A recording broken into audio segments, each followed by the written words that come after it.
ಸ್ನೇಹಿತರೆ ನಮಸ್ಕಾರ. ನಾನು ನಿಮ್ಮ ಮಳವಳ್ಳಿ ಸೂರಿ ಡೈರಿ ಯೂಟ್ಯೂಬ್ ಚಾನಲ್ಗೆ ನಿಮ್ಮೆಲ್ಲರಿಗೂ ಸ್ವಾಗತ ಸುಸ್ವಾಗತ. ನೋಡಿ, ಕಳೆದ ಸಂಚಿಕೆಯಲ್ಲಿ ಒಂದು DK ಶಿವಕುಮಾರ್ ಅವರ ಹುಟ್ಟೂರಾದಂಥ ದೊಡ್ಡಾಲಹಳ್ಳಿಯಲ್ಲಿ ಸುಸಜ್ಜಿತವಾದಂಥ ಒಂದು ಪಾರ್ಕಿಂಗ್ ಇರುವಂಥದ್ದು ಮತ್ತು ಕಚೇರಿಗಳದ್ದು ಒಂದು ವಿಡಿಯೋ ಮಾಡಿದ್ದೆ. ನೋಡಿ, ನಾನು ಕಳೆದ ಒಂದು ವಾರದಿಂದ ಕನಕಪುರ ಈ ಒಂದು ಕೋಡಹಳ್ಳಿ ಗ್ರಾಮ ಪಂಚಾಯತಿ ವ್ಯಾಪ್ತಿಯಲ್ಲಿ ಒಂದು ಕೊಲೆ ರಹಸ್ಯ ಭೇದಿಸುವ ಒಂದು ಸುದ್ದಿ ವಿಚಾರದಲ್ಲಿ ಸಾಕಷ್ಟು ದಿನಗಳಿಂದ ಇಲ್ಲಿಗೆ ಬರ್ತಾ ಇದ್ದೀನಿ.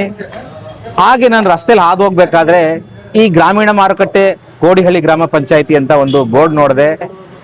ಬೀದಿ ಬದಿಯ ವ್ಯಾಪಾರಿಗಳಿಗೆ ಒಂದು ಮಾರುಕಟ್ಟೆನ ನಿರ್ಮಾಣ ಮಾಡಿಕೊಟ್ಟಿದ್ದಾರೆ.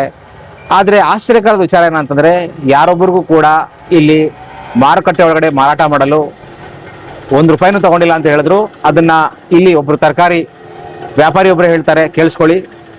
ನಮಸ್ಕಾರ ಸರ್. ನಮಸ್ಕಾರ ಸರ್. ನಿಮ್ಮ ಹೆಸರು? KC ಗೋವಿಂದ ಅಂತ. ಈ ಮಾರುಕಟ್ಟೆ ಕಟ್ಟಿ ಎಷ್ಟು ವರ್ಷ ಆಯ್ತು? ಮಾರುಕಟ್ಟೆ ಕಟ್ಟಿ ಸುಮಾರು 6 ವರ್ಷ ಆಗಿದೆ. ಬಟ್ ನಾವು ಇಲ್ಲಿ ಬಂದು 8 ತಿಂಗಳಾಗಿದೆ. ಹೌದಾ? ಈ ಮೊದಲು ಎಲ್ಲಿ ವ್ಯಾಪಾರ ಮಾಡ್ತಾ ಇದ್ರಿ ನೀವು? ಇಲ್ಲೇ ಫುಟ್ಪಾತ್ ವ್ಯಾಪಾರ, ಫುಟ್ಪಾತ್ ಬಿಡಿಕೊಂಡು ಬೀದಿ ವ್ಯಾಪಾರ ಮಾಡ್ತಾ ಇದ್ದು. ಹೌದಾ? ಈಗ ಇಲ್ಲಿ ಪ್ರತಿಯೊಂದು ಅಂಗಡಿಗೆ ಒಂದೊಂದು ನಂಬರ್ ಕೊಟ್ಟಿದ್ದಾರೆ. ಇಲ್ಲಿ ನೀವು ಏನಾರ ಪಂಚಾಯತಿಗೆ ಏನಾರ ದುಡ್ಡು ಕಟ್ಟಬೇಕಾ? ಏನಿಲ್ಲ ಸರ್, ಫ್ರೀ ಕೊಟ್ಟಿದ್ದಾರೆ. ನಮ್ಮ MP ಅವರು ಉಪಮುಖ್ಯಮಂತ್ರಿ ಅವರು ನಮಗೆಲ್ಲ ಫ್ರೀ ಕೊಟ್ಟಿದ್ದಾರೆ. ಫ್ರೀ ಕೊಟ್ಟಿದ್ದಾರಾ? ಸಹಾಯ ಮಾಡಿ ನಮ್ಮ ಬಡಗರಿಗೆ ಸಹಾಯ ಮಾಡಿ ಇಲ್ಲಿ ಇದು ಮಾಡಿದ್ದಾರೆ, ವ್ಯವಸ್ಥೆ ಮಾಡಿದ್ದಾರೆ. ಹೌದಾ? ಇದರಿಂದ ನಿಮಗೆ ಉಪಯೋಗ ಆಗಿದೆ? ಉಪಯೋಗ ಆಗಿದೆ ಸರ್. ಓಕೆ, ಧನ್ಯವಾದ ಸರ್. ಧನ್ಯವಾದ.